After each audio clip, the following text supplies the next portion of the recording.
Come you masters of war, you that build the big guns, you that build the death planes, you that build all the bombs, you that hide behind walls, you that hide behind desks. I just want you to know I can see through your masks.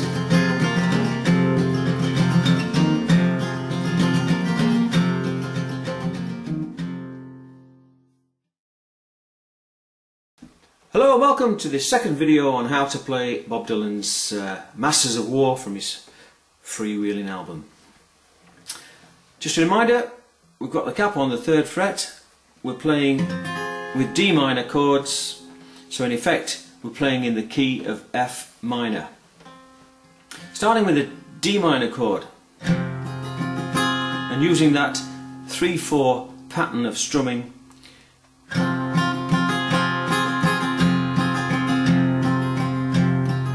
Let's look at the chord changes now, and there aren't that many, to be honest. Come you masters of war. So all he's doing at that point is, from a D minor, playing a variation on the D minor by bringing in that 3rd finger on the 4th string, placing it on the 3rd fret, 4th string, and lifting it off again. Come you masters of war, come you masters of war. And then he's going to the C chord, the C add 2 chord that I showed you in the first video. Come you masters of war. And it's almost as if he's repeating the line, but without singing the lyrics, of course. Come you masters of war, come you masters of war, you that build the big guns, you that build the big guns. So if you can imagine that the line is repeating, but all you're doing is switching from that D minor with that added note at the 3rd fret on the 4th string to the C. Come you masters of war, you that build the big guns, you that build the death planes, you that build all the bombs, you that hide behind walls, you that hide behind desks. Okay, so it's just a repeating pattern centered around that D minor chord with the added note. And what you can do is just simply add that note with your 3rd finger. Come you masters of war. Or you can switch to that variation on the D minor that I showed you in the first video by lifting off that 1st finger from those 2 strings, the 1st and 2nd strings.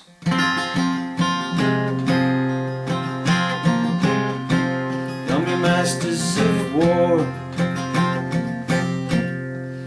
Okay, now you can see already that the bulk of the song is going to be centered around just 2 main chords, the D minor and the C add 2. Although we need to take into account the fact that we're actually varying the D minor shape and the form, in that we're adding a 3rd finger in the 3rd fret on the 4th string, and also, as I pointed out earlier, lifting off the 1st finger and getting that form of the D minor. So it's 4 chords really, isn't it? It's 1, 2, 3, 4 with the C add 2. And I should point out at this stage that you can actually play a C chord. You know, it doesn't sound a lot different, there is a subtle difference, but just to demonstrate the point that it is basically a C chord we're playing. See how it sounds. I'll do both forms of the C add 2 and then the full C chord. Come you masters of war, you that build the big guns. Okay, so that second time around I'm playing a C.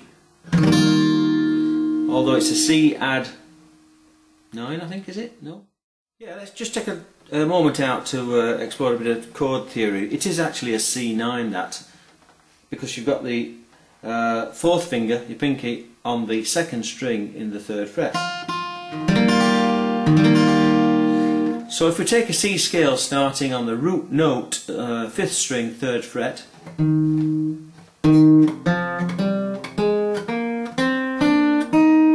so those 8 notes, C, D, E, F, G, A, B, C, so that the 9th note would be a D again.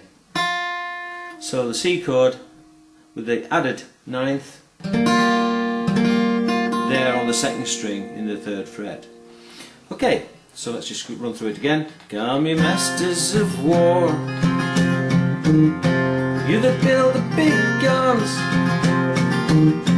you that build the death planes, you that build all the bombs, you that hide behind walls, you that hide behind desks. I just want you to know I can see through your masks. Okay, so the end of the song, or rather, sorry, the end of the verse. I'm going from a C to a G. There on the 5th string, 2nd fret, to the bass note on the 6th string in the 3rd fret to finish. I just want you to know I can see through your masks. I just want you to know I can see through your masks. Okay? Well, I should point out here that Dylan doesn't always use that sequence that I've just shown you. This one.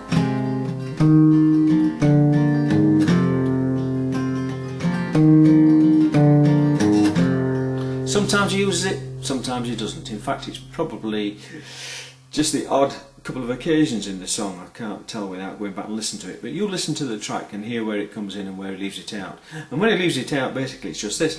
Just want you to know I can see through your mask. So it just stays on that. Just know I can see through your mask. Just stays on the C add 2 before going back to the D minor. Okay. I'm just going to take a little time out now to take a closer look at the so-called blue notes, the notes taken from the blues scale that are played in this song, starting with the 6th string open, coming to this one, this bass, on the 3rd fret, the 6th string, the open A string, then again the 3rd fret of that 5th string, the open D string and the 3rd again.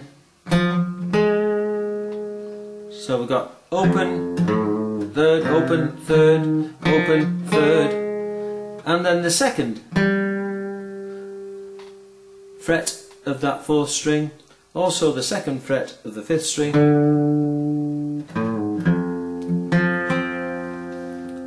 alright, so let's just run up the scale.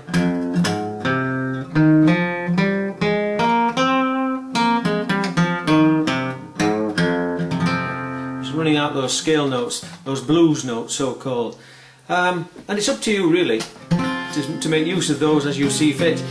You don't have to attempt to play it exactly the way Bob Dylan played it. You can improvise using those notes. Okay. I want to finish off by looking at one or two hints and tips on technique for playing this song. First of all, if you're using a plectrum, I tend not to use them, but occasionally I do. For this song I would choose a thin one that flexes fairly easily on the strings, especially as we play closer to the bridge pins down here, to get that sharp trebly ring.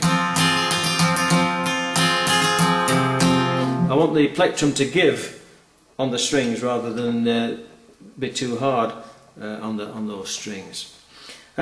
Also, what I tend to do, especially when I'm playing without a plectrum, I would use my third and fourth fingers on the upstrokes, just gently brushing on the upstrokes. And I try to do that also when I'm playing with a pick, so we get this sort of effect.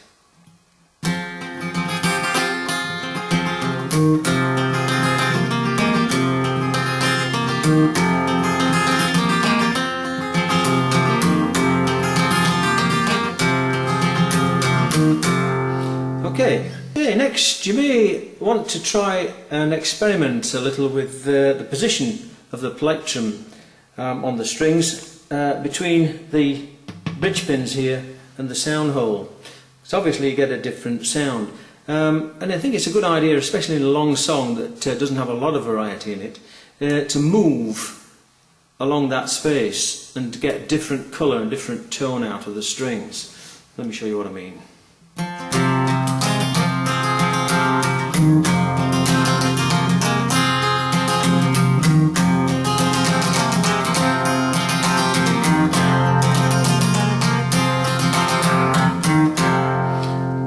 Okay, can you see what I'm doing? I'm moving from the sharp end here, the treble end, really ringing treble strings, and gradually for the bass strings moving further to the sound hole.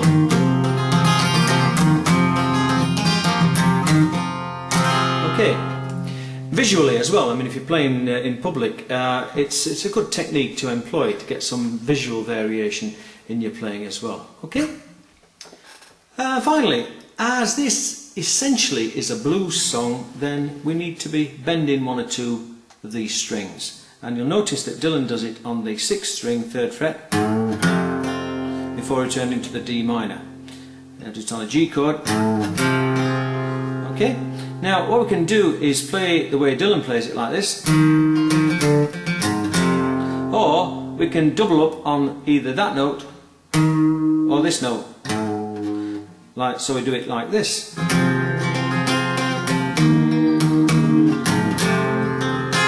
Or this. Okay?